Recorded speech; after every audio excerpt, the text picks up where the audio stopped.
Welcome to the Evolution Partners podcast, where I talk with the world's leading thinkers, planners, and doers who are helping to build great companies in their own way. We learn how the work they're doing is creating an impact and get to know a little bit more about them and what makes them tick. This episode is brought to you by Evolution Partners, where we help leaders to confidently build enduring great companies using our proven, structured, strategic planning process that ensures you build and execute the right plan. Check us out at evolutionpartners.com.au. Also, you can check out our books, Made to Thrive, outlining how to be a great CEO, as well as Onboarded, which is about making your new hires more effective faster. Dave Kurlan is a thinker and a doer. He's a top-rated speaker, best-selling author, successful entrepreneur, and a sales development industry pioneer. Dave was founder and CEO of Objective Management Group, OMG, for over 32 years. OMG is the leader in sales candidate assessments and sales team evaluations. He's currently the CEO of Kurlan and Associates, an international consulting firm specializing in Salesforce development, and named 3 times to the Inc. magazine list of 5,000 fastest growing companies. He's written 2 books, including the bestseller Baseline Selling: How to Become a Sales Superstar by Using What You Already Know About the Game of Baseball, and contributed to many others, including Stepping Stones with co-authors Deepak Chopra and Jack Canfield. He's published more than 2,000 articles on his multi-award winning blog, Understanding the Salesforce, and was inducted into the Sales and Marketing Hall of Fame in 2012. Directly and indirectly, Dave has helped millions of salespeople to become more effective. Dave, thanks for joining me today. Oh, you're welcome. Thanks so much for thinking of me and inviting me. I'm really happy to be here. Well, it's my pleasure. To be honest, the work that you've done is kind of it's had quite an impact on me because it's so simple, practical, and actionable. And you know what? I feel like it's based in some kind of science, particularly the OMG work that you've done. So so the gratitude is actually mine. So thank you. Well, and actionable is what I'm all about. So those are 3 great words to describe the work that I've done. Awesome. Can you tell us, how did you first get into sales? Let's kick off at the beginning. And what inspired you to develop You the want me base? to go there, huh? Yeah. I love that. And why is that? Because sales, people don't go to school. Most people don't go to school and think, I want to be a doctor. Most people go to school and think, I want to study, I want to do this profession, I want to go to university or a trade.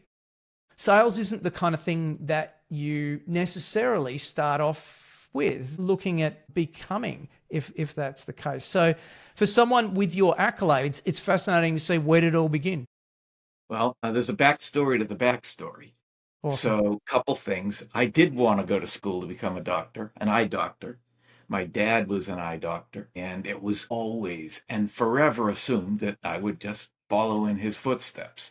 So I did enroll in university to do that, but I was a terrible student. I was failing. I had to give school up. I couldn't keep up. At the same time, I was acutely introverted. I mean, back then, we couldn't have been having this conversation. I didn't go to parties. I didn't hang out with people. I was the kid in the corner all by himself. But it gave me an opportunity to watch other people. So I kind of went to school on my own just by observing other people's conversations because I wasn't having any of my own. And I Yeah. got to the point where I could predict how someone would react to what the other person just said. So I was learning. I was going to school for it. I just didn't know it. So when I dropped out of college, I had a 0.11 GPA. I'm sorry, it wasn't that. It was 0.79. I was 11th from the bottom in the class. When I left school, I wasn't qualified to do anything, and I was this little runt of a kid. I was an 18-year-old that looked 11.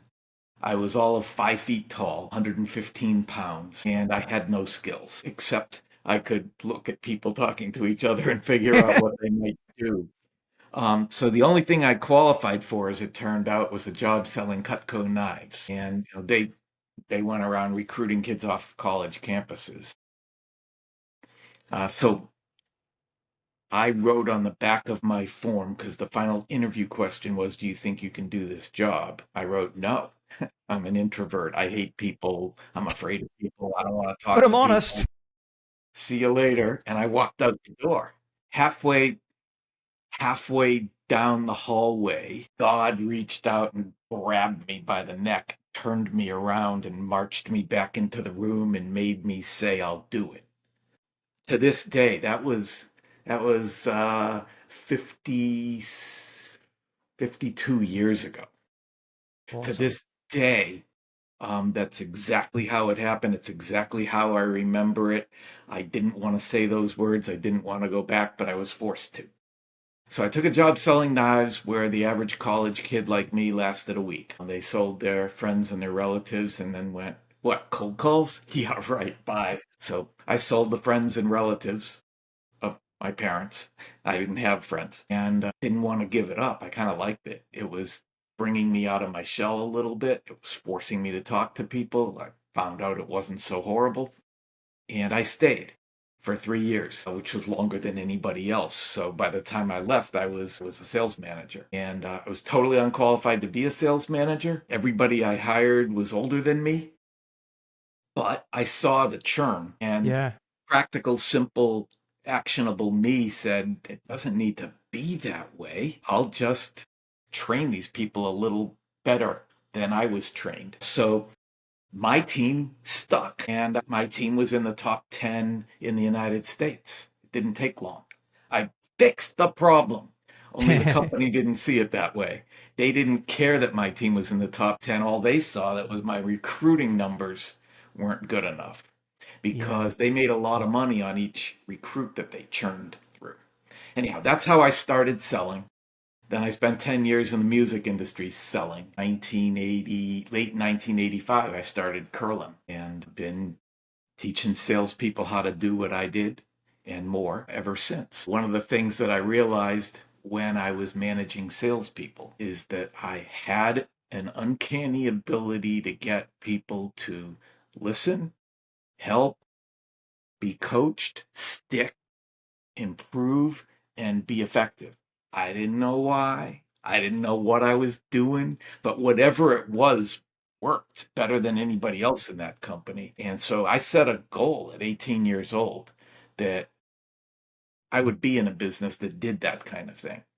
So the music industry was just something to do for 10 years until I was old enough to look like I was 20 and And what did you do in had the some music credibility industry? to start this business. And what were you doing in the music industry? Well, I started a retail business. So we sold every possible musical instrument and piece of sound equipment there and keyboards that there were, along with musical instrument lessons and sheet music and books. I grew it to be, looking back on it, it's not a surprise, but as a 20-year-old who started it, this was a huge surprise. I grew it to be the largest independent one location shop in New England. Yeah, yeah, of course you did. Awesome. Right. Uh, but it sounds like you're bringing together two of your passions. Clearly, must have been music in some form, and then sales. And it sounds like the sales kind of took over by the end of that 10 years. It did. Yeah, I Yeah. pretty much retired from music at that point, and it was, lived, ate, breathed sales, sales training, sales coaching, sales leadership, sales development, sales expertise, which led to 5 years later founding OMG and the gold standard for sales assessments that we know it is today. It seems as though you've spent a lot of your time through your career working to validate sales and the science behind sales. The OMG assessments, and I've seen them. I've seen the salesperson and the Salesforce assessments are incredibly comprehensive. I mean, I've showed sales managers those things before and they were like, what the hell is this? They couldn't believe the depth. So what is it that you think that's important when you look at, there's so many people doing sales and sales training and all those kinds of things. Why do you think it's important that that validity, that science, that approach that you've spent so much time on? Well, it's a great question. And there's probably several ingredients to that. One, if there was a way to standardize sales, that's the way, because that assessment was built around 21 sales core competencies. And everybody's got a different sense of, and I'm sure you've seen all the goofy articles that have been written, especially in the prestigious magazines like Harvard Business Review. Yeah. The the 15 most important elements of selling, the 10 different personality types. Everybody's got some idea of what's important and what's common among successful salespeople. But the commonality is that that's all anecdotal. There is no science between any of those articles and books that are being written about it. With OMG and with the assessment, we were able to use science to standardize on what the required competencies are to sell effectively and consistently, regardless of what you were selling and who you were selling to and what it cost. It was transportable, it was duplicable, it was customizable. And along with that, we were able to do the same thing for the sales management profession and the sales leadership profession. And with that standardization, there was finally a way to compare one salesperson to another using some method other than the eye test or a spreadsheet. What, in my role as an advisor and coach to CEOs and leadership teams, what I love about the OMG assessment for salespeople who are being recruited is it says recommended or not recommended. And so many of the other assessments, not only for sales, but across the board, feel a bit more like astrology, right? And whereas this is like, I don't need to do the work. I can see the science is there. Now, it's coming out of the US, right? So it would be pretty hard to be able to, in an employment environment, go up against the equal opportunity legislation, I imagine, to be able to make that statement recommended or not recommended. So I've got that kind of faith in it because of that. But I just love it that, look, it's red or it's green. Like we should go for this candidate or we should interview this candidate. Any thoughts or response to all of that? Yeah, you're right. So we're really talking about validation to make it accurate and predictive. And there are a number of different types of validation that different assessments use. Anything from what they call face validity, where you look at it and you make a judgment that this appears to test for what they say it tests for, which in my mind doesn't make it very valid, but that's what it's called, face validity. And somewhere in the middle, there's construct validity, where they look at the output, the findings, and they do something similar where they say this appears to produce the results that they claim they're measuring for. And then at the top of the food chain is predictive validity, where there has to be a correlation between the output, the findings, and on the job performance. And at OMG, from the beginning, I chose predictive validity because what could be more scientific and what could be more reliable and more predictive and accurate than predictive validity.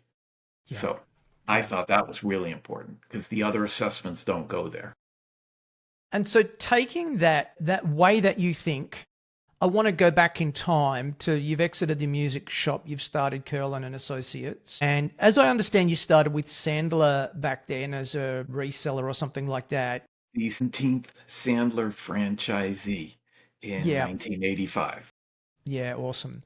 So one of the early Sandler sales training companies. And that's a good method. What is it that began to get you to think, I want to go out on my own. I want to using that same mindset we just spoke about. Like, Well, you can look at this as a good thing or a bad thing, but it was war. It was war. I started OMG and that pissed Sandler off. So, yeah. So OMG being the sales assessment company. So you started doing sales assessments. And Sandler was about training, and there yep. was obviously And a they decided that was competitive. So okay. we coexisted unamicably for a couple of years until they violated our copyright. And then we had to sue them. And that's led to the end of this whole thing where I was a Sandler franchisee.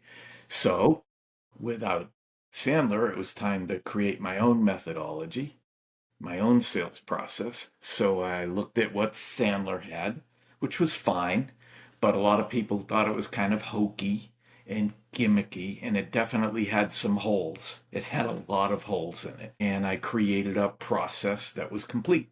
No holes, had everything that needed to be in there. And my other love is baseball, which, the Red Sox here in Boston signed Liam Hendricks, who's the one Australian baseball player that we have in the major leagues. So that's our connection to Australian baseball. Beautiful. So with my love of baseball, and my son played baseball right through college, so we're a baseball family. We live, eat, and breathe baseball here. I figured I did it before with music and selling, so let's reboot the hobby with the selling career, and I put the two together. And this to me, it came overnight.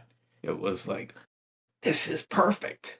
Just using the baseball diamond as a metaphor for the sales process, and laying the sales process out on the various base paths, laying the pipeline out on the base paths, and then all the additional sales analogies just flowed from there. And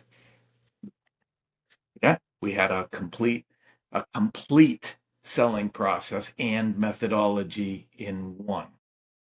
Awesome. There were plenty of great, that's it. I recognize Baseline, it. yeah, baseline selling. First one was mindless selling, the first book. Yeah, I'm not that proud of mindless selling. That was a typical first book. It was okay. Yeah, but this is what we're talking about.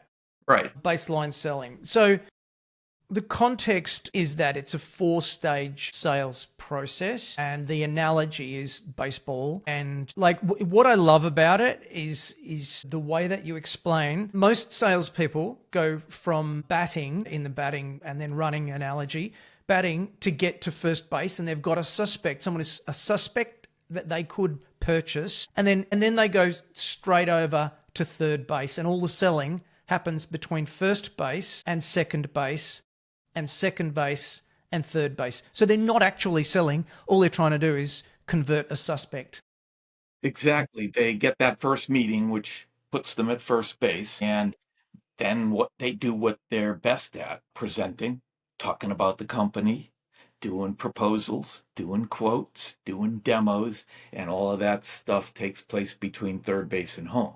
So they, instead of running the bases the way they should, and doing all the discovery that happens between first and second base, and all the qualifying that takes place between second and third base, they just run across the pitcher's mound to third base so that they can throw up and So talk and present. it makes me think about what should a salesperson be an expert at? Because we know what a carpenter should be an expert at, or a nurse. I mean, a salesperson shouldn't be necessarily an expert at the product that they're selling. They should have a deep knowledge of it, but they should be an expert at getting from first to second and second to third base, doing the Right. selling. Exactly. And specifically, that would be listening and asking questions, a lot of them, until they've uncovered compelling reasons to buy from them, which could be monetized, which would lead to urgency. And so if they go nice and slow between first and second base and uncover those compelling reasons and create some urgency, then the rest of the sales process will go pretty quick and pretty easily, because the prospect will want their help. So it might be that, but what do you see as the biggest problem in the sales profession today? Salespeople don't want to take a consultative approach. They don't want to spend enough time doing discovery. They don't want to listen and ask questions. It's uncomfortable for them. It's foreign to them. Even if they're aware that they should do that, they ask a question, get an answer, hear an issue, and still jump right into presenting some kind of solution. Yeah. So that's one of the biggest problems. But we also know that salespeople totally suck at qualifying. And we also know that most salespeople won't get on the phone and do any prospecting. And they're relying on horrible inbound leads and somebody else making appointments for them to follow up on. So sales is pretty broken. Do you think that it's timely or timeless, that problem? Do you think it's more related to the times today, or was it the same 10, 20, 30 years ago, the I think consultative selling? I think it's improved a little bit from 20, 30, 40 years ago, but not enough. I mean, I'm not the only one pounding the drum on the importance of wide and deep discovery. I'm not the only one talking about the need to take a consultative approach. I'm not the only one talking about the importance of listening and asking questions. I'm not the only one talking about qualifying and not using BANT to do it. There's resistance. There's a Yeah. lot of resistance. People don't want to change. Yeah. And sales management is in such a state that they don't hold salespeople accountable for anything other than a monthly number, a quarterly number, or a yearly number, and whatever they have to do to make that happen. I mean, you raise an interesting point. The job of this, correct me if I'm wrong, and feel free to, because you're the expert. The job of a salesperson is to the job of a sales manager is to get the salesperson to perform better. Okay, predominantly. Now, you've outlined, I think, that there are four main tasks, roles, jobs that a sales manager should be doing in order to achieve that goal. Could you walk us through those perhaps? Sure. The most important competency, we'll go back to competencies just to keep it consistent, of a sales manager is coaching. And they should spend 50% of their time coaching the salespeople on their team up, making them better. That's a 5-0. Yeah, Yep. 5 Half their 0, time. half their time. Problem is they're still selling, a lot of them, and they make more money on what they sell themselves than on what their salespeople sell. So they have a conflict of interest, and they're always going to pick selling something themselves over helping their salespeople. And the sales managers who don't sell, they think coaching is stopping at the water cooler and just having a conversation, not coaching, or asking how it went, or asking when the next meeting is, or asking what do you think's going to happen. They actually think that's coaching. So that's where a lot of the problem is. Sales managers don't understand what coaching is. They don't do it. They don't know how to do it. And therefore, they lose out on that 28% bump in revenue they would get if they did do it consistently. A 41% bump in revenue if they did it consistently and effectively. Yeah, nice. It's Yeah. free money just sitting there if they would just give in to coaching. I'm going to come back to the other three, right? But I have to go there because the economic model in the entrepreneur or the boss of the sales manager's head is, look, we've got to pay for the salary of the sales manager. Therefore they've got to sell. That's what they're thinking to themselves, right? And it's an uneducated approach, but the real return on investment comes if you have an effective sales manager who is doing the job, which is 50% coaching, to your point, which can, with an effective approach, create 41% uplift in the people they're working with. I mean, that's a much more effective approach. Exactly. Now, if I'm the entrepreneur and you're my first sales hire, then yeah, you're going to go out and sell.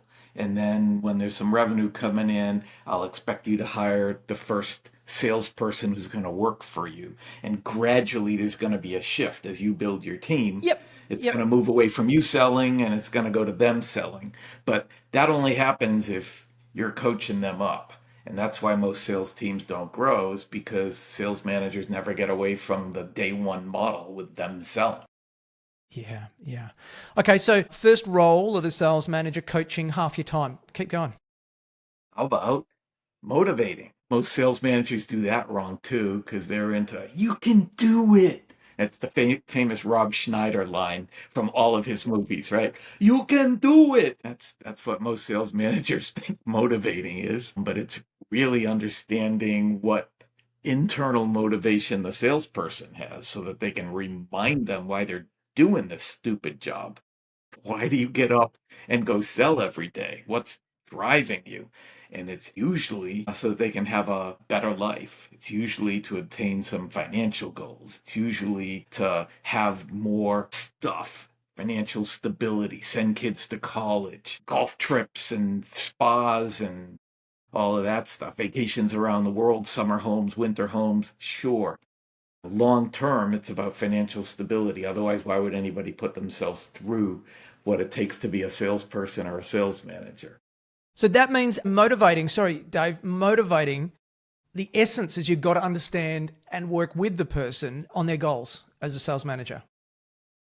That's right. If I know what you want, then instead of saying, "Hey, Brad, need another $40,000 out of you to hit your number this month," I can say, "Hey, Brad, how you doing in terms of getting that boat that you've always wanted?"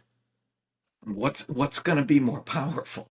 Totally. Yeah, you've got to know it. And then as a salesperson, I'll be like, oh, you're right. I got to get out there and make the calls. Yeah, see, you'll motivate yourself if you can be reminded of why you're doing this, but we forget. We get so involved in the day to day. We get so caught up in what we need to be doing right now. We forget why we're doing it. Third role. Accountability. And yeah, that's metrics. Yeah, it's KPIs. Yeah, it's revenue and quota. But it's really about making sure those KPIs and metrics are hit and having consequences if they aren't hit. And most sales managers don't do the accountability part of the KPIs and the metrics, assuming they have the right KPIs, assuming they picked metrics that actually drive revenue and they're forward looking indicators and not lagging indicators.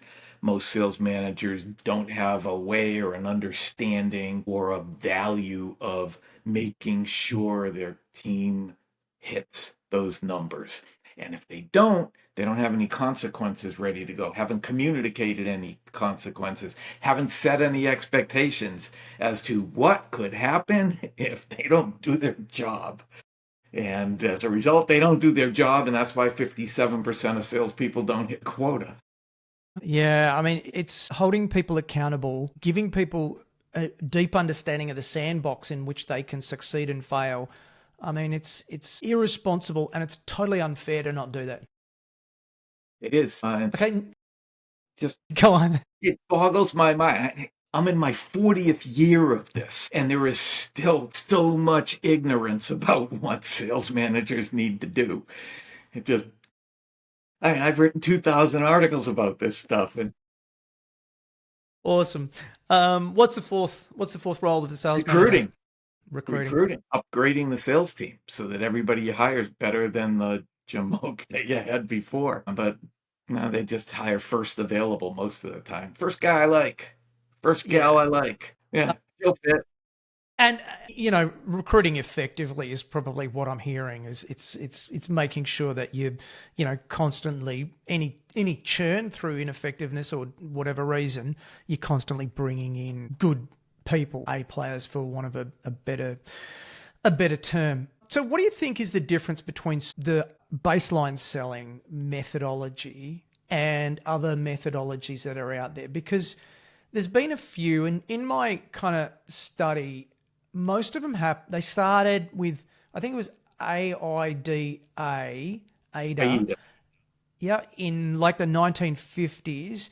And then through the 60s and 70s, there was quite a few different ones that It was seemed to be, mostly Xerox and yeah, IBM, and it was Neil Rackham that wrote the professional selling skills for Xerox, and then he later morphed that into spin selling. So spin selling's been around a long time, and that's pretty popular. So the entirety of spin selling takes place between first and second base of baseline selling. yes, yeah. There's no process. It's a questioning methodology. And I don't know that we covered this before, so we'll come back to that question, but very quickly, can you just explain the definition of first, second, third, fourth base? First base is where we got a first meeting for a new opportunity. Second base, we've done discovery, we've taken a consultative approach, we've uncovered compelling reasons to buy, we've monetized whatever problem they have and created some urgency. So now we have a bona fide prospect that's really ready to buy our stuff, our solution. Third base is where you fully qualified the opportunity. So they're committed to solving their problem. They'll spend more to do business with us. We've met with a decision maker. We understand the timeline, their decision making process, their decision making criteria. We know whether it's a good fit company to company. We know whether it's a good technical fit, if that's an issue for us. We've achieved an appropriate score on our predictive sales scorecard. And then home is where we scored, closed. And we've already talked about the things that happen between third base and home. That's where salespeople get to do the stuff they know how to do already, which is talk and explain and demo and propose. Yeah, yeah. And so, with that context, thank you. Tell us about the difference between spin and these other methods and baseline. And you were in the middle of spin is about getting a qualified prospect at second base, but it's not going any further. If you could just continue there. Yeah, so spin is a questioning methodology, and it takes place between first base, where we have a new opportunity, and second base, where we have a prospect with compelling reasons to buy. Spin's just an acronym for situation, problem, identification, and need, interest and need. So that's one popular methodology. Another one that's gotten some mileage is the challenger. And interestingly, the challenger is not a sales process either. It's barely a methodology. The challenger book described a certain type of salesperson. And that salesperson is one that OMG would identify as a top 5%, the Yeah. elite salespeople. So that salesperson has the ability to push back, challenge somebody's thinking, ask the tough questions. So that too takes place between first and second base. Again, it's not a sales process. Now, Sandler, which you brought up at the beginning of our interview, Sandler is a methodology. It's more complete than spin or challenger, but like I mentioned at the beginning, it's got a lot of holes in it because it all takes place in a little submarine and there's just 7 steps. And the process we're describing in baseline selling, yes, 4 stages, but each of those stages has anywhere from 4 to 10 milestones that need to be achieved. Yeah. So, it's probably more like 25 milestones in the baseline selling process. Yeah. Yeah.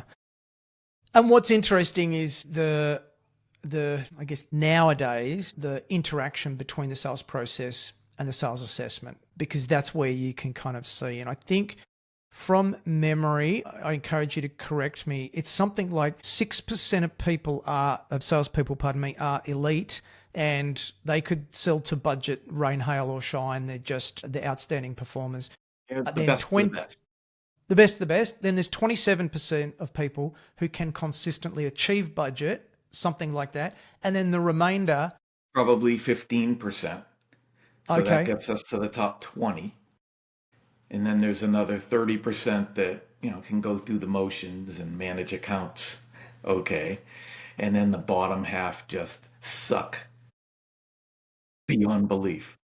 and that's the heart of my question, because there are the vast majority of salespeople, to use your phrase, suck, and want to then marry that to what you said in the book, where you say salespeople aren't born, they're trained.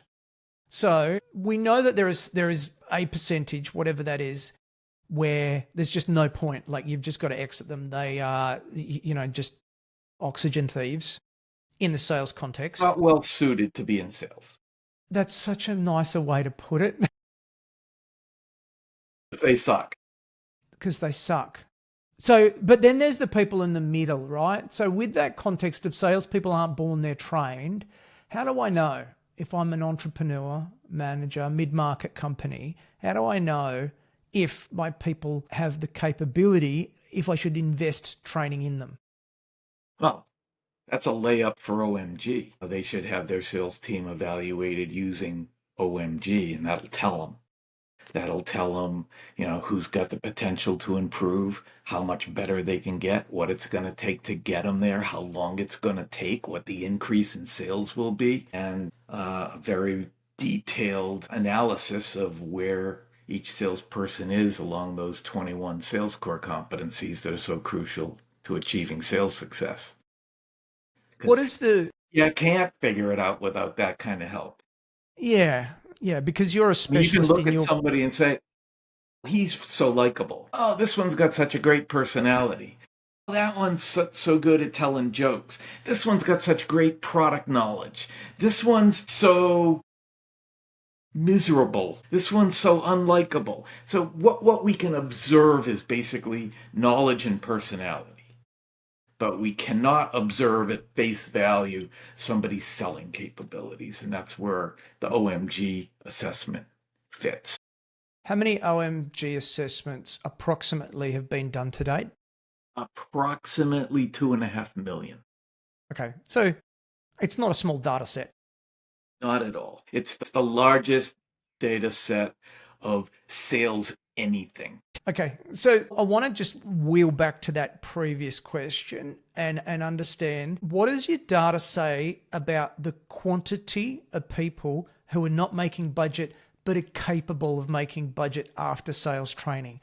Okay, so I realize that my whole sales force might suck, okay, and there's nothing I can do about it. But across the data set, what's the percentage, or what sense can you give us as to the hope that is out there for the sales force? Yeah, the interesting thing is even some of the folks who are producing and effective and capable can't be trained to get any better because they're in cruise control. They don't want to downshift and pick it up a notch. But overall, what I saw over the last 30 years, and it didn't change much in time, is that around a third of the people in sales were never going to get any better. So whether they were in the top 5%, the next 15%, the next 30%, or the bottom 50%, a third of them aren't going to get any better. So if you've got a bottom 50 center, that's a rapper. If you've got a Yeah. bottom 50 percenter, a third of them just need to be replaced. And the other, 17% can be trained up. You don't know, but you don't know. I'm trying to I'm not make sorry, it sound like, the other 67% of them can be trained up. yeah, yeah, but you don't know if it's worth investing in that training until you know, right? But they Well, if need you've to. evaluated them with OMG, you would know which ones they were. Yes, that's my point. Yeah. You need Sorry. to get into that. Not at all. Not at all. In my, I guess I've known about OMG for 10, 12, 14 years. One of the really fascinating things that I've found about the criteria, and I think I'm going to say this wrong, but the 21 sales assessment core competencies, I think it is. One of them is called the non-supportive buy cycle.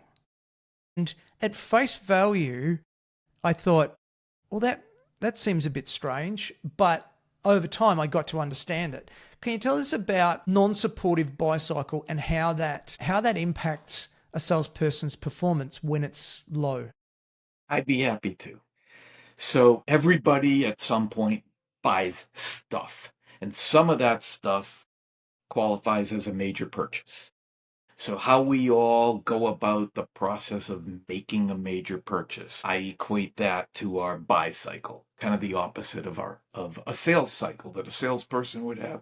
If we're on the buying side, it's the buy cycle. Okay, so that said, there are a bunch of elements of our buy cycle that are predictive of how we would sell because there's a 100% mirror image correlation between how we buy major purchases and what we'll tolerate from a prospect when we're selling to them. So one of those is whether we make a decision at decision time or whether we need to think it over. If we need to think it over, we'll understand it when a prospect needs to think it over. And therefore, we won't push back. We won't try to close. We won't do what salespeople are trained to do when they've got someone on the hook, but need to get them over the finish line. The second one is comparison shopping. If we shop from store to store to store, or brand to brand to brand, or website to website to website, we're a comparison shopper. And if we're comparison shoppers and our prospects want to talk to us and three others, or us and five others, or us and seven others, we'll understand and we won't fight that. We just kind of like give in to that instead of asking, well, why are you doing that? And then we can have a conversation about it. Because it's Another normalized. one, another one is price shopping, looking for the lowest price or buying value. If you're a price shopper and your prospect says, just want to let you know we're going with the lowest price, so just sharpen your pencil. If we're price shoppers, that makes sense to us. And we're not going to fight it. We're not going to challenge it. We're not going to do anything about it. We just give in. Uh-oh, got to have the lowest price. So now it's my problem. Then it becomes my boss's problem. And then it becomes ownership's problem to decide Yeah. whether or not to drop the price and all Yeah. the terrible implications that has. Because as we know, if you win the business with the lowest price, you only keep that business until someone else comes in with a lower price and that business is gone. So it's low margin business that you can't retain. Another one is whether you do research. And if you do research and you come across a prospect and they're just pumping you for information, like unpaid consulting, then you'll understand why they're doing that because you would do that. Another one would be whether or not you like salespeople and like being sold or not. And if you don't like salespeople and you don't like being sold to, you're going to overcompensate because you'll believe nobody likes salespeople and nobody wants to be sold to. And the overcompensation is creepy and ugly. Terrible. I've never seen a salesperson who overcompensates have any degree of success whatsoever. So it's kind of like that. That's your non-supported buy cycle. I love it. I love The it. key thing is that salespeople who have a supportive buy cycle after having had a non-supportive buy cycle, those who make the change, who jump to the other side, who go from the evil to good, they get a 50% increase in sales. Wow. It's a huge, huge impact. It's mindset, right? Because once you've shifted your mindset, the way that you interact with and mirror the prospects changes Yeah, and your the behavior. expectations of how they should be behaving in that particular moment change. So there's a new normal for what you're expecting to happen. If I'm an owner led company, when do I know it's time to hire a sales manager for the first time? Well, you have two full-time jobs if you're an owner-led company. You have the job of running your company and you have the job of sales manager. And they're both minimum 40 hours a week, more likely 60 hours a week. So the reality, the practical, simple, actionable, the three words you started with, reality, is that you're running the company. You're not really playing sales manager except as needed and on demand. So you need to hire a sales manager. Yeah. Yeah. Awesome. I want to quickly ask you about, we spoke about buy cycle. Can you give us an idea of some of the other, we have 21 core competencies of sales, some of the others?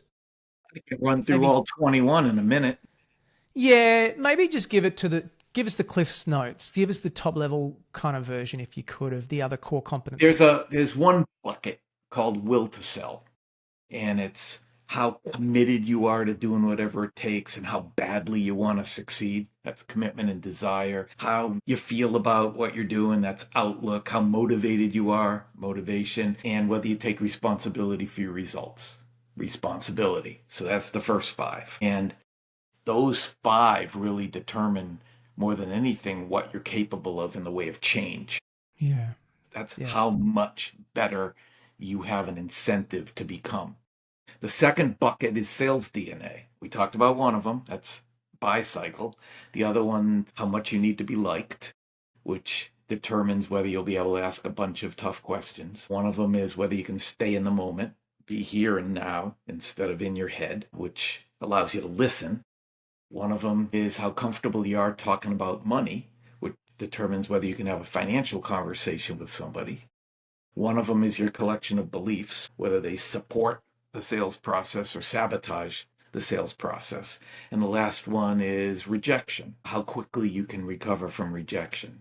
Not fear of rejection, but you're going to get rejected. So how long It's a day to day, before, every day. yeah, how long before you're back on the phone? How long before you're talking to the next prospect? And then the last bucket are the tactical selling skills that everybody's familiar with. And that's hunting, reaching decision makers, building relationships, selling consultatively, selling value, qualifying, your approach to presentation. That's whether you share the right information with the right people at the right time for the right reasons, closing, sales process, and sales technology. Brilliant. 21. Brilliant. Yeah. No, that's great. I didn't want to leave it without at least covering off those. As I said, the depth and the science coupled with the simplicity of application is extraordinary. So thank you. So can you tell us, the context of this question is the book that I'm writing at the moment is called Bigger Isn't Better, Better is Better. Okay. So it's about not setting goals. Yeah. So it's about not setting goals for your business or trying to scale a business without any meaningful thought, let's just say. And so if you're building a better business, you can compound it. So my question for you is, what does a better business look like for you and most of the people that you deal with? That's a great question. So a better business for me, where we're doing more business with our sweet spot, which is the most profitable business we do and the most profitable services, using the least amount of our time with more people on the team being successful at selling that kind of business. That's scalable for us. And the further away on either end of the spectrum that we vary from that, the worse our business gets. That's beautiful. That's beautiful. And what I hear is effective. It's a business that's effective. Like all the people, all the processes, the capital is all being utilized effectively. Thank you. Is there a book that you would recommend for our audience? One, I think Selling from the Heart by Larry Levine, because he talks about authenticity in selling, and nobody else does that. Everybody else's sales tactics and sales methodologies and sales stories, and how to prospect and how to close, but Larry's about being different through being authentic. That's lovely. Yeah. You haven't heard of that, and I'll have to check it out. Thank you. How can people learn more about you and your business? Easy. You can go to the company website, kurlanassociates.com. That's Kurlan with a K. No and in the website URL, just kurlanassociates.com. Once you get there, you click blog. And if you want to know how I think, there's 2,000 examples there of how I think. And if you want to contact us, easiest way is to email me at dkurlan@kurlanassociates.com. And we'll put all of that in the show notes as well. Show notes are great. Dave, what haven't we covered today that you wanted to discuss? I didn't come with an agenda. I just wanted to be an open book for you. Thank you. Thank you. Well, Dave, what a pleasure it's been. You know, you've had such an extraordinary career, going super deep into sales and having the lens of validity and science and what actually works, I have the greatest respect for. So thank you so much for sharing your time, your wisdom today with our audience. You're welcome, and thank you. Again, it means a lot that you thought of me and invited me, and I had a great time. You did a great interview. You asked great questions. Thank you. And best of luck with your book. Well, I hope you enjoyed the episode as much as I did. If you'd be kind enough to leave a review for the podcast, that'd be really helpful to other like-minded entrepreneurs, and then we can grow our community. If you want to find out more about our guests, head over to evolutionpartners.com.au/podcast, where you can find show notes and other additional reading. Hope to see you back next week. Until then, keep thriving.